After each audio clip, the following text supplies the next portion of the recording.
অনেকেই আস্তে আস্তে করে সামনে খোলস ছেড়ে আসছে এবং প্রতিবাদ করার সাহস দেখাচ্ছে। সবচেয়ে বড় কথা, সাহস দেখাচ্ছে, যে সাহসটা এতদিন দেখাতে পারেনি। আজকে তৃণমূল দল তৈরি হয়েছিল আমরা যতটা জানি লড়াই সংগ্রাম করে মানুষের অধিকার প্রতিষ্ঠার জন্য। সেই জায়গায় যারা প্রথমে লড়াই করেছিল তারা কিন্তু তাদের ট্র্যাক লাইন থেকে সরে যেতে বাধ্য হয়েছিল।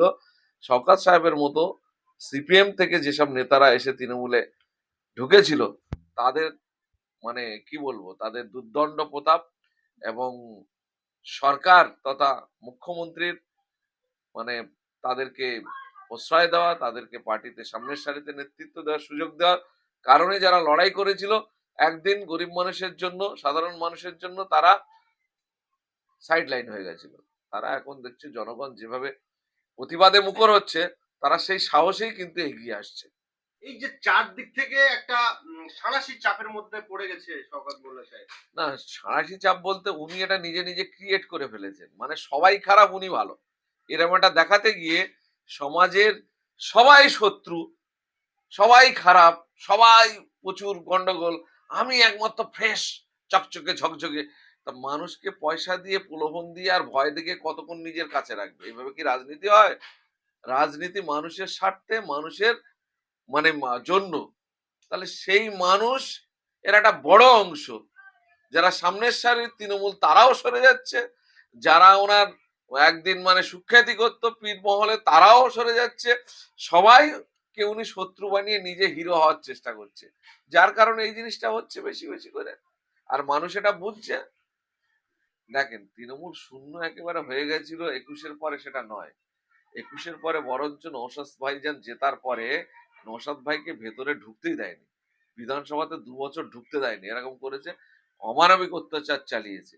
এবং বিশেষ করে এখন যিনি অবজারভার, তিনি ক্যানিং এবং ভাঙড়ের যে অংশটা পূর্ব ক্যানিং এর মধ্যে পড়ে, সেই জায়গাগুলোতে কি বলবো, ভাষায় বর্ণনা করা যাবে না এরকম ভাবে অত্যাচার চালিয়েছে। সুতরাং 21-এর পরে ওরা বেশি বেশি করে মানুষের উপর অত্যাচার চালিয়েছে। এবং তারপরে আমরা যখন আস্তে আস্তে করে মানুষের আস্থা ভাজন হতে হতে আমরা সাহস জুগিয়ে আমাদের কর্মীদেরকে ঐক্যবদ্ধ করা শুরু করলাম, আস্তে আস্তে কিন্তু আইএসএফ এর একটা জায়গা শক্তিশালী হতে শুরু করলো। তারপরে যখন সরকার বুঝলো যে এত অত্যাচার, এত বুল্ডোজার চালিয়েও যখন পঞ্চায়েত নির্বাচনে রক্ষা করা যাচ্ছে না, তখন সেই জায়গায় দাঁড়িয়ে সরকার কিন্তু দিদিমণি ভরসা রাখলো শওকত সাহেবের উপরে, যে শওকত সাহেব যে ধরনের অত্যাচার, রিগিং ছাপ্পা করে ক্যানিং পূর্বকে একদম বিরোধীদের মুখ বন্ধ করে দিয়েছে, সেরকম করা যায় কিনা তার কারণে ওনাকে ভাঙড়ের দায়িত্ব দেয় এবং ক্যালকাটা পুলিশের আন্ডারে নিয়ে আসে। তাতে হিতে বিপরীত আস্তে আস্তে হচ্ছে, কারণ সাধারণ মানুষ শেষ কথা বলে রাজনীতিতে। তো সাধারণ মানুষ বুঝছে, এবং পার্টির মধ্যে যারা সাধারণ কর্মী থাকে তারাও কিন্তু একটা ফ্যাক্টর। তারাও যখন আস্তে আস্তে বুঝতে পারছে যে ভয়ঙ্কর জিনিস, এর সঙ্গে থাকা মানে যে ধরনের এই দলটা একটা অন্ধকারের রাজত্ব নামিয়ে আনার চেষ্টা করছে, মানুষকে খালি প্রলোভন আর ভাতা দিয়ে এই রাজ্যটা চালাতে চাইছে। আগামী দিনে এই সরকারের হাতে যদি এই রাজ্য থাকে, তাহলে আমাদের এই রাজ্য অতল গহরে একেবারে নিমজ্জিত হয়ে যাবে। এই মুহূর্তে মাথা পিছু যে ধরনের দেনা, তারপরেও উনি আবার দেনা করছেন, মৎস্য করা, উনি দুর্গা অঙ্গন করবেন, কিভাবে মানুষের উন্নতি হবে, মানুষের উপার্জন কিভাবে বাড়বে, মানুষ কিভাবে স্বাভাবিক জীবন যাপনে ফিরবে, স্কুল কলেজগুলো কিভাবে রানিং হবে, তার কোনো চিন্তা নেই। উনি মানুষের মন ভোলানোর জন্য দুর্গা অঙ্গন, জগন্নাথ মন্দির এইসব নিয়ে যেভাবে ব্যস্ত, আর খালি ভাতা দিয়ে মানুষের ভোট কালেকশন করার যে অপপ্রচেষ্টা চালাচ্ছে, তাতে করে আস্তে আস্তে এই রাজ্যটা একেবারে শেষের দিকে চলে আসছে। একেবারে কি বলবো, খুব একটা খারাপ অর্থনৈতিক ভাবে একটা মানে খুব সঙ্গীন জায়গায় গিয়ে পৌঁছে যাচ্ছে। যার কারণে যারা শুভবুদ্ধি সম্পন্ন মানুষ, সাধারণ মানুষ বুঝতে পারছে আজকে রোজগারের জন্য বাইরের রাজ্যে চলে যেতে হচ্ছে, এখানে তিনি রোজগার পাচ্ছেন না। আর দিদিমণি খালি ভাতা নিয়ে ঘুরপাক খাচ্ছে যে 500 করে টাকা নেওয়ার, ভোটটা আমাকে দাও আর আমার বিরুদ্ধে তোমরা প্রতিবাদ করো না। সুতরাং এই জিনিস মানুষ বুঝছে, যার কারণে ওনাদের হালাত খারাপ হচ্ছে। এখানে যতই পুলিশ পাল্টাক, পুলিশ বাড়াক, অত্যাচার নামাক, আলাদা অবজারভার আনুক, এতে খুব বেশি লাভ হবে না। আসল যে কারণে সমস্যা তৈরি হচ্ছে, সেই কারণের সমাধান যদি না করে। একজন মানুষ খুন হয়েছে, সেই সমস্ত দায় কিন্তু রাজ্জাক মোল্লা, ইভেন রাজ্জাক মোল্লা খুনেরও দায় কিন্তু শওকত মোল্লার ঘাড়ে চাপাচ্ছেন এবং সমস্ত অশান্তির জন্য শওকত মোল্লাকে দায়ী করছেন কাইজার এবং আরাবুল ইসলাম। এটাকে আপনি কেমন ভাবে দেখেন, দেখছেন? যারা এখন বলছে এরা কিন্তু ধোয়া তুলসীর পাতা নয়। আর এদের সঙ্গে যারা আছে তারা কিন্তু আইএসএফ কে কোনোদিন সমর্থন করেনি। আইএসএফ বাড়ুক, আইএসএফ লড়াই সংগ্রাম এগিয়ে যাক, তারা কোনোদিন চায়নি। এরা নিজেদের মধ্যে খেয়েই ভাগাভাগি নিয়েই হচ্ছে।